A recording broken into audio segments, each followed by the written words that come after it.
Bismillah ar-Rahman ar-Rahim. In the name of Allah, the Beneficent, the Merciful. We need to catch our health professionals when they are young.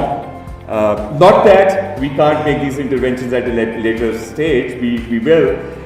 And so as a pilot, what we did at RIHIS, again to the best of my knowledge, our Faculty of Medicine and our medical school is the first in the country, and all thanks to General Azhar, who's the Dean Faculty of Medicine at RIHIS, that we have embedded patient safety curriculum in our MBBS program. So I think that is,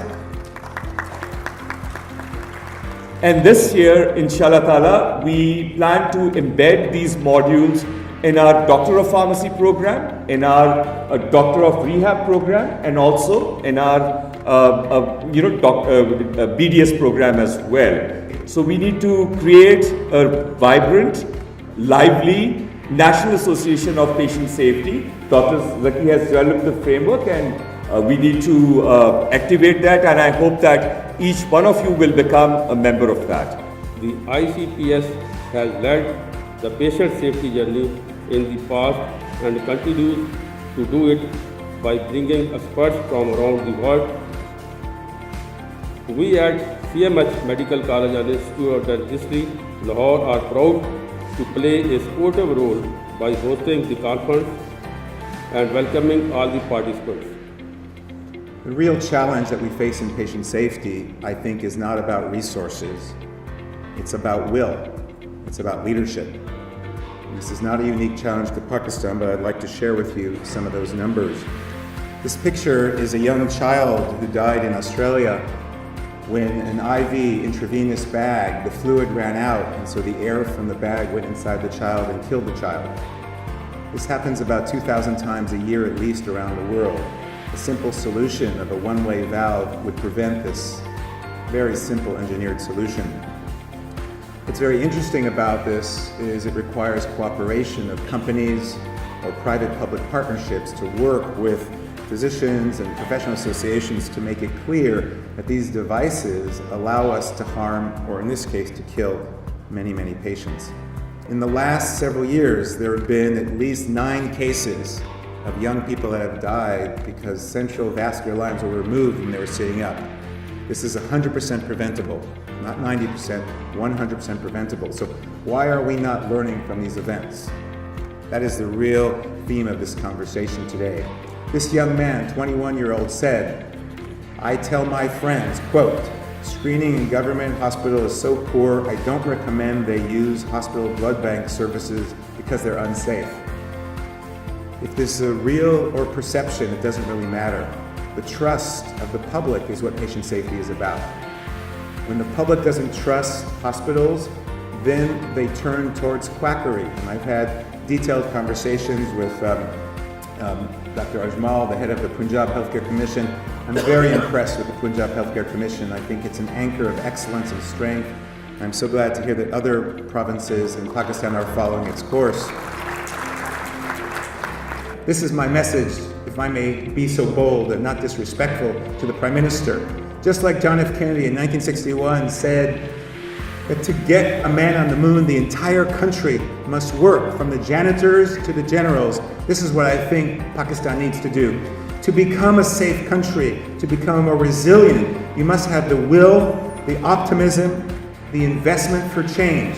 We can do it here in Pakistan, but it requires a firmly rooted culture and improvement. That means the power of pervasive and constant learning, not more rules, more love. And that's very, very powerful. Clinicians and nurses respond to that much more than more rules. So we are very, very busy, and so this is a problem. What are we going to focus on? There's so many things. But at the end of the day, I believe that trust is the heart of changing. So if we can build more trust, we can have more truth-telling. If we can have more truth-telling, we can have more transparency. So that, I think, is the secret for that. And I'm going to end by just saying that we are responsible, like the Holy Quran, to be around this. So let's use this power that Pakistan is so careful and thoughtful to drive healthcare improvement in Pakistan. Thank you.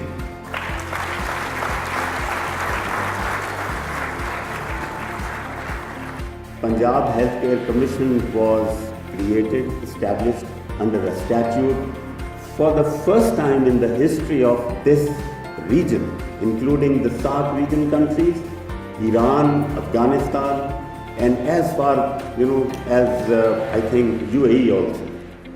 There was no such regulatory body about healthcare service delivery as regulator in this region. Please look at the things in the Pakistani context. It is much easier to dwell on concepts and to look at things, and I am not saying that we should not aspire for that. But at the same time, patient safety is an issue right now. It is an ongoing issue. Right now, thousands of patients right now, even at this moment, they are being treated in thousands of healthcare establishments all over Pakistan. So we have to start right now. And the best way to start is to understand the fact that we should bite only that much that we can chew. Now is the time. We need to make patient safety number one priority. Patient safety is an important element of effective and efficient healthcare systems with patient-centric approach. Strong healthcare teams reduce infection rates, put checks in place to prevent mistakes, and ensure strong lines of communication between hospital staff, patients, and families. It is of utmost importance for Pakistan to address the serious issue of preventable medical errors and to come up with a solution. We started the journey at RIHIS University in Pakistan, and RIHIS University, which led the medical education journey in Pakistan, started this initiative also. And it was around 4 years back when we had formal conversations. And as Hassan Saab mentioned, that there were some efforts, but we thought that formally we should take strong measures to take this forward. And we decided on two things.